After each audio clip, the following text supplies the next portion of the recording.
Tanto tuonò che alla fine piovve.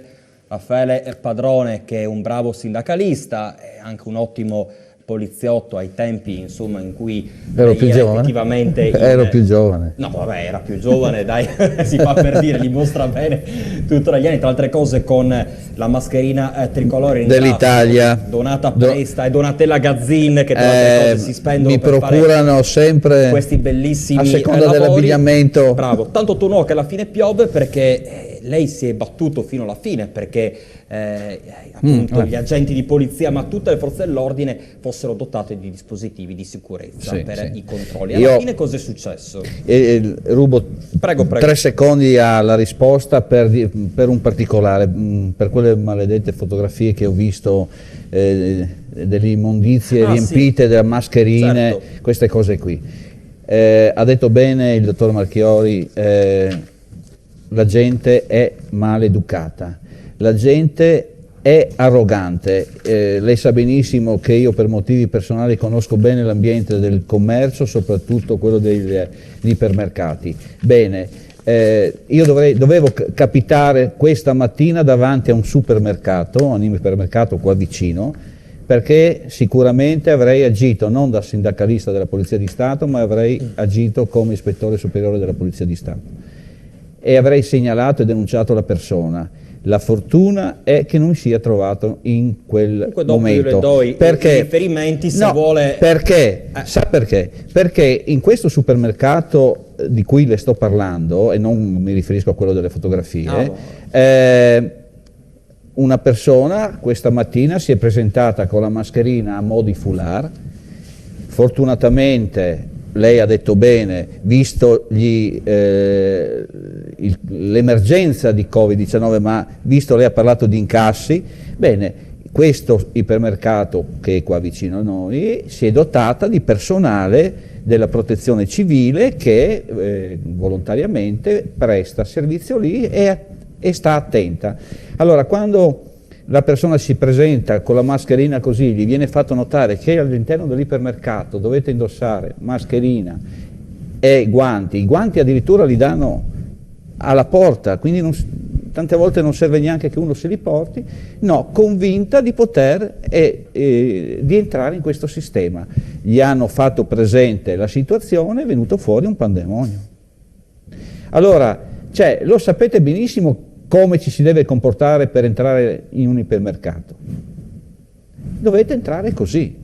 E la gente invece è convinta di essere nel giusto. Nell'anarchia totale. Nell'anarchia totale. E poi richiuderemo tutto. Torniamo a noi. Torniamo a noi invece, perché è stata una battaglia lunga, però innanzitutto grazie all'emittente che anche tra le altre cose questa è una delle, penso no, è la prima TV dove vedo, io vado in altre televisioni, c'è una nazionale mercoledì prossimo, mi hanno detto solo telefonicamente o videomessaggio, decidi tu.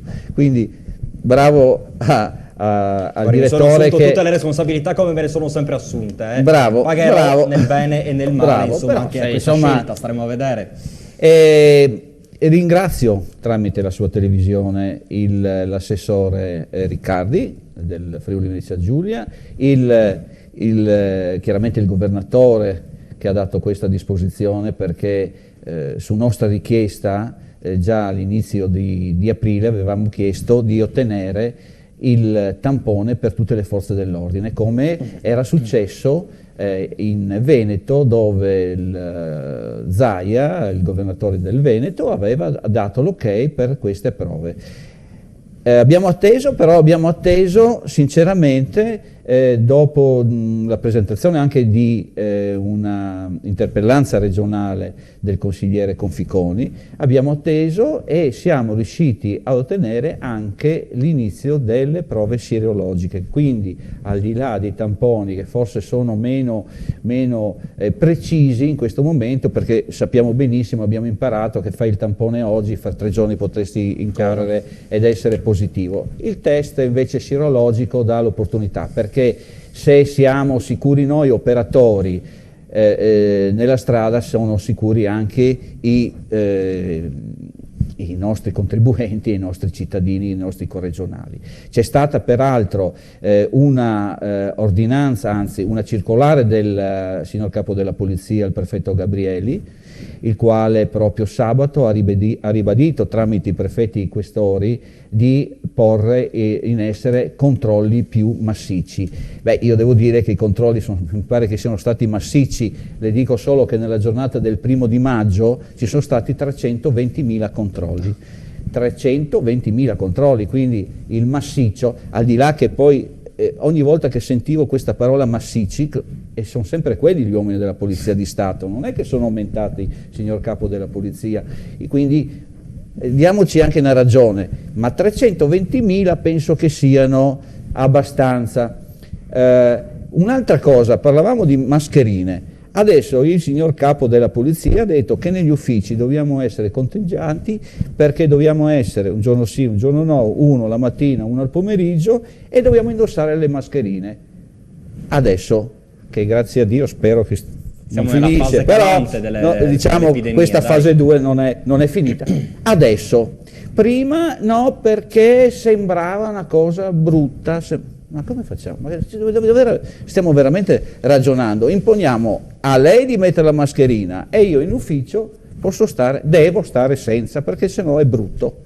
Quindi adesso si sono accorti che forse è meglio indossare le mascherine, oppure uno a casa e l'altro la mattina e l'altro pomeriggio. Queste sono le cose che capitano in Italia, che tante volte sfuggono un po' di mano anche, oppure non si conoscono. Come non si conosce una notizia, prima di concludere gliela voglio raccontare. Un collega, non vi dico il nome e non vi dico la città, ma non di Pordenone, grazie a Dio, se no sarei dovuto intervenire veramente in maniera, mi conosce, io sono tranquillo, poi tante volte divento tante volte maleducato, però mi dispiace, come diceva prima Pizzo, io sono il sindacalista, non devo avere nessuno che mi deve guardare o devo ringraziare nessuno. Questo collega ha donato 2 suoi stipendi ed è stato sanzionato. È stato sanzionato. Sì. Basta, andate in internet, guardate chi è.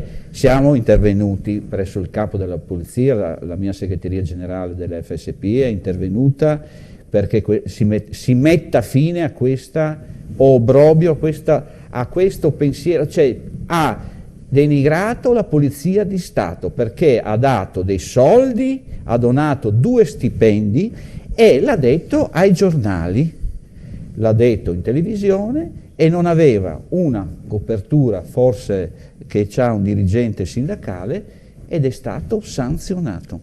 Quindi siamo intervenuti, anzi vedrò come va il seguito e poi ve lo racconterò. Certo, capita anche questo in Italia.